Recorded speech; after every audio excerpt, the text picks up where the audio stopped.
Salut à tous, c'est Pank de la chaîne, bienvenue sur cette vidéo qui aujourd'hui va parler d'hypnose et d'enfants et continuer par rapport à l'audio que je vous ai proposé hier concernant tout ce qui est les parents et le travail que les parents peuvent faire sur eux parce que c'est une demande que j'ai assez régulièrement.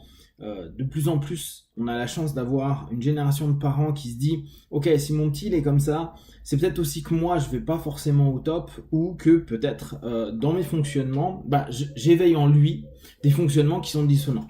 Et vous inquiétez pas, c'est le cas. C'est le cas pour les enfants et les parents, mais c'est le cas pour à peu près toutes les relations humaines. On a ce que l'on est et ce que l'on fait comme étant des éléments impactants pour les autres, et donc automatiquement va y avoir des réactions, des interactions qui vont faire que va y avoir des réponses à nos comportements, à nos mots, à nos fonctionnements chez les autres. C'est pour ça qu'il y a des moments ça match ou ça dismatch avec certaines personnes et on est souvent en train d'accuser l'autre. Néanmoins, on est souvent la source de ce qui a pu être initié chez l'autre. Donc c'est pas que l'autre est responsable, c'est pas qu'on est que responsable, on est co-responsable ensemble de pas avoir réussi à gérer ça à un moment donné. Donc effectivement, quand on est parent, il y a peut-être des choses qu'on n'a pas réglées, qu'on n'a pas gérées, qu'on n'a pas réussi à mettre en place, qui vont avoir un impact sur l'enfant. Et donc l'enfant, il réagit par rapport à ça, il nous rappelle à nous-mêmes certains malaises par rapport à ce qui est mis en place. Là, on va pas travailler pour l'instant sur cet aspect-là, mais pensez-y tout le temps à vous dire, ok, avant tout, c'est moi en tant que parent qui dois m'interroger. Bien sûr, votre enfant a le caractère, vous respectez le caractère de votre enfant et tout.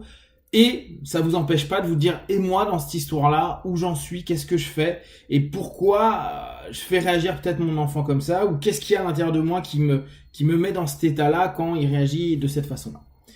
Là, on va travailler par rapport à l'audio. Sur l'audio, en fait, quand je l'ai fait, au moment où j'étais en train de l'enregistrer, je me suis dit, effectivement, il y a un moyen très simple de travailler, qui alors, dans ce cas-là, très hypnotique, très alpha, très un peu en dehors du sentier psycho de base, qui est basé sur un principe de communication subjective.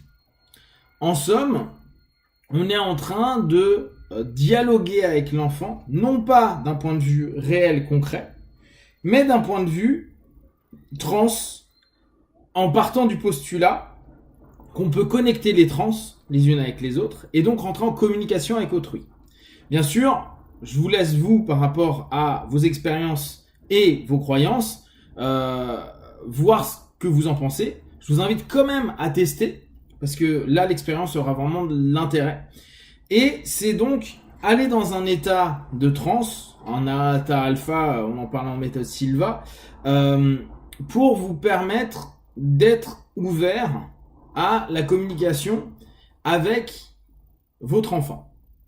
En somme, si vous faites un peu de méditation, si vous faites un peu de prière, si vous faites de l'auto-hypnose, si vous faites la sophro, si vous faites du recentrage ou du mindfulness, vous avez déjà cette compétence de rentrer dans une transe qui va vous permettre de commencer à vous apaiser. Et là, pour une fois, j'insiste sur la notion d'apaiser. Pourquoi ? Parce que dans un premier temps, comme je vous l'ai proposé dans l'audio, l'idée c'est évacuer le trop-plein du parent parfait que vous voulez être, et aussi de tout ce que le gamin ou les gamins vous ont fait cumuler au fur et à mesure des semaines, des mois et des années.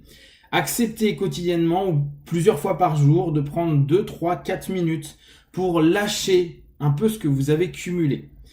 Cette notion-là, elle est valide aussi pour des personnes qui ne sont pas parents et qui cumulent des journées et des fonctionnements très stressants. Prenez toujours quelques minutes pour vider symboliquement, avec l'imagination, avec la pensée, avec les suggestions, vider tout ce stress pour pas le cumuler jour après jour.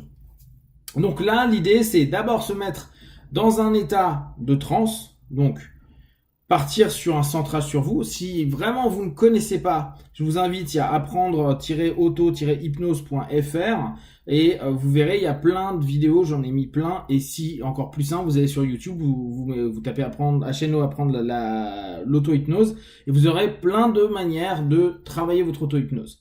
Prenez la base, ne prenez pas des trucs compliqués, juste entrez en transe et à partir du moment où vous avez d'abord vidé le réservoir, et je vous invite vraiment à chaque fois à vider le réservoir, dès que vous rentrez en transe, prenez cette assimilation-là. Je rentre en transe, c'est un moment pour moi, j'ai peut-être 2-3 minutes, et je sais que les parents me disent souvent, Pank, tu sais, j'ai pas le temps, mais t'as 2-3 minutes. Que tu le veuilles ou non, va aux toilettes et mets-toi en transe, fais ce que t'as à faire en transe. Et passe du temps pour toi. Centrez-vous, plus vous allez être centré, plus vous allez être ouvert, plus vous allez pouvoir proposer à l'enfant. À partir de ce moment-là, une fois que vous avez vidé, donc chacun a son symbole, prenez le temps que vous voulez, vous vous donnez la possibilité d'aller communiquer avec l'enfant. Donc simplement la suggestion, c'est de se dire, je vais communiquer avec mon enfant, vous pouvez le nommer pour que votre subconscient, pour que vous-même, vous puissiez être clair dans l'établissement de ce que vous attendez. Et vous pouvez l'imaginer. Alors, je rappelle, vous n'avez pas besoin de voir, vous pouvez juste y penser à cet enfant, vous êtes ensemble, assis face à face ou côte à côte, qu'importe. Et vous allez, à partir de là, commencer à dire tout ce que vous souhaitez qu'il comprenne. Et je reviens sur cette idée que je développais dans l'audio, à dire d'esprit à esprit.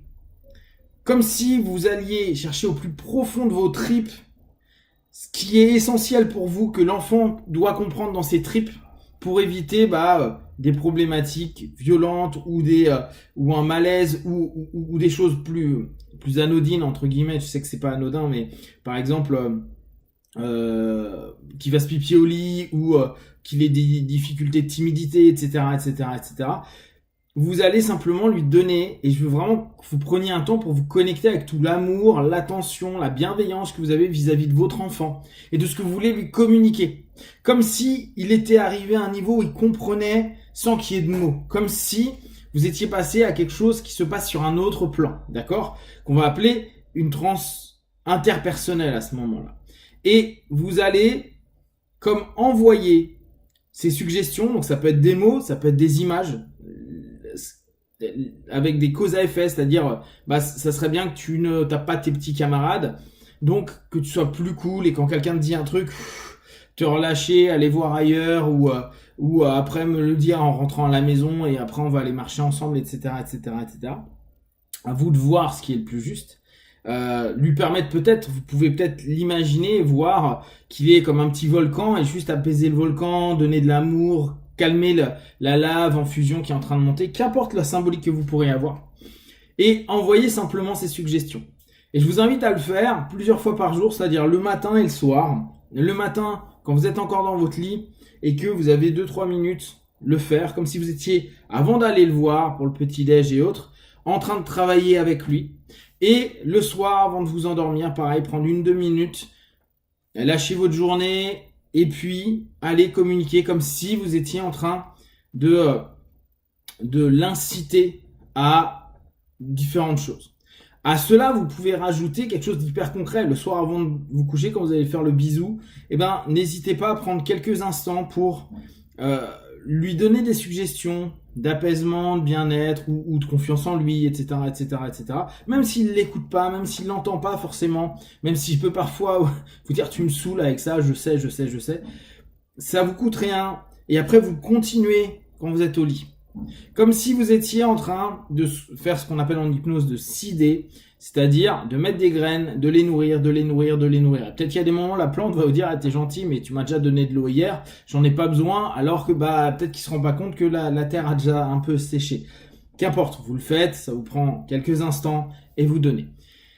Pensez à travailler de cette façon-là, comme ça, vous avez un travail plus subjectif, donc clairement c'est pas vos mots au quotidien, que vous pouvez compléter avec vos mots du quotidien, mais que vous faites au travers de votre transe et dans cette transe de communication que vous mettez en place avec l'enfant.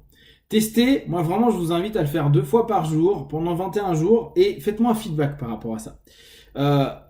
Ça existe dans différentes méthodes et les retours sont plutôt positifs. sur d'autres choses, hein. C'est pas forcément les enfants, mais sur d'autres éléments. Donc n'hésitez pas à le tester. De toute façon, ça vous prendra en tout et pour tout peut-être 5-10 minutes à tout casser dans votre journée. Et vous pouvez être vraiment surpris de ce qui va changer, ou en tout cas ce qui va évoluer dans le cheminement avec votre enfant. Si vous avez des questions et des remarques, vous partagez sur Facebook, YouTube, j'y répondrai le plus rapidement possible. Et comme d'habitude, de tout ce que je propose, ne prenez que ce qui est bon et juste pour vous. Testez, observez, analysez et concluez. Be one, ciao.